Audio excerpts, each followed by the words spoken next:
The fluorescent lights of the corner store always buzzed a little too loud, a constant irritating hum that usually faded into the background noise of my life. But today they seemed to amplify the tension crackling in the air, a premonition I should have heeded. I was just buying water, a simple errand, a mundane task. I'd spent the last hour wrestling with code, trying to debug a particularly nasty piece of software. My brain was fried, my eyes strained. Water was all I needed to reset, to refocus. I grabbed the bottle of the chilled spring water, the condensation cool against my fingertips. As I turned towards the register, the world exploded. The door burst open and a wave of blue uniforms flooded the small space. Shouting, harsh and guttural, filled my ears. Police. Everyone down. Get on the ground. My heart hammered against my ribs, a frantic bird trapped in a cage. What was happening? Was this a robbery? My eyes darted around, trying to assess the situation. The store owner, Mr. Kim, was already on the floor behind the counter, his face pale with terror. And then I saw him. One of the officers, a stocky guy with a shaved head and a face like chipped granite, was pointing directly at me. You on the ground now. Confusion slammed into me. I hadn't done anything. I was just buying water, officer. Don't give me any lip, he roared, his voice laced with a venom I didn't understand. He was closing in, his eyes blazing with an anger that seemed disproportionate to the situation. Before I could protest, before I could even process what was happening, he grabbed me, shoving me towards the floor with brutal force. The bottle of water slipped from my grasp, shattering against the linoleum with a wet, echoing crash. Pain flared in my shoulder as I landed hard, the breath knocked out of me. The officer was on top of me, his knee digging into my back, his weight crushing the air from my lungs, resisting arrest. He yelled a lie that burned like acid. I'm not resisting, I gasped, my voice choked. I'm not doing anything. My face was pressed against the dirty floor, the smell of stale cigarettes and something vaguely chemical filling my nostrils. All I could see were the swirling patterns of the linoleum and the scuffed leather of the officer's boots.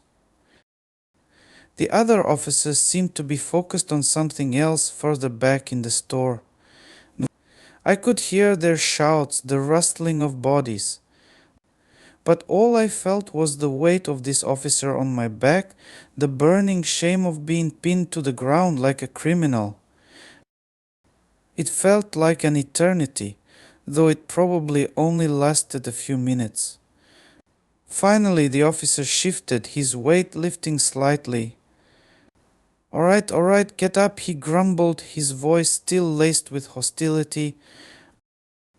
Dazed and disoriented, I pushed myself to my feet, my body aching, my mind reeling. The other officers were leading a handcuffed man out of the store. He was skinny, wearing a faded hoodie, and he looked terrified. We got our guy, one of the officers said. Relief washed over me, but it was quickly replaced by a burning anger. They had their guy, they had the actual robber. So why was I on the floor? Why was I treated like a criminal? The stocky officer who had tackled me just glared. Just stay out of trouble, he snarled before turning and walking away. I stood there, trembling, the shattered remains of the water bottle scattered around my feet. Mr. Kim rushed out from behind the counter, his face etched with concern. Darnell, are you okay? I saw everything. He just, he just grabbed you. I looked at him at the looks of hesitant pity and discomfort on the faces of the few other customers who were still in the store. I looked down at the dirt staining my clothes, the throbbing pain in my shoulder. Yeah, Mr. Kim, I said, my voice flat. And yeah, I'm fine. But I wasn't fine. I was far from fine. The next few days were a blur. Mr. Kim, bless his soul, showed me the security camera footage. It was brutal. It showed everything. It showed me calmly reaching for the water, the officer storming in, singling me out, throwing me to the ground. It showed me offering no resistance, just confusion and fear. He posted the footage online. It went viral. The outrage was immediate and overwhelming. The hashtag Justice for Darnell trended worldwide. News outlets picked up the story. My face, usually hidden behind a screen, was plastered across every website and television screen. The officer, identified as Officer Miller, was suspended pending an investigation. It turned out he had a history, a long list of complaints, mostly regarding racist comments and aggressive behavior. I was invited on television. Nervous and overwhelmed, I told my story. I talked about the fear I felt, the humiliation I endured, the injustice of being targeted simply because of the color of my skin. The response was incredible. I received thousands of messages of support, of solidarity.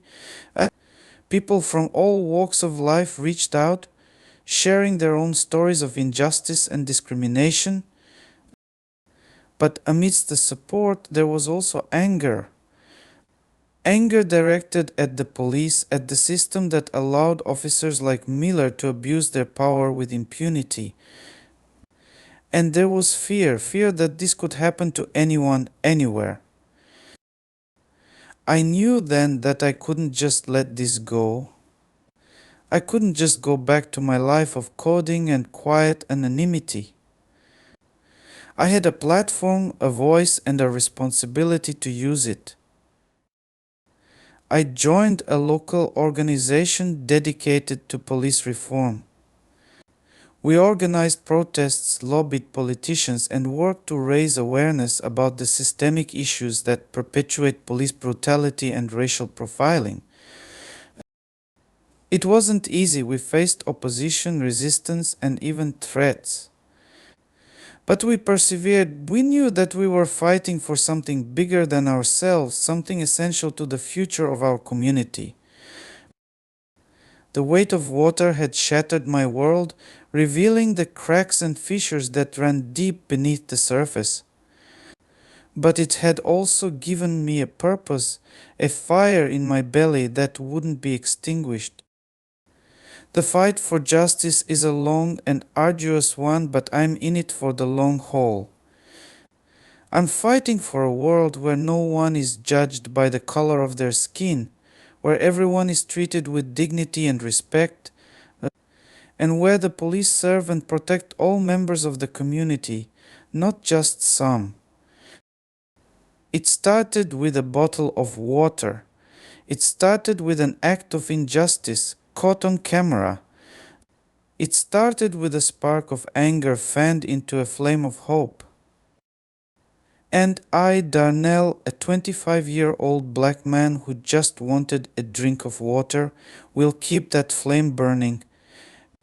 Because the thirst for justice is a powerful thing, and it will not be quenched until equality and accountability become the norm.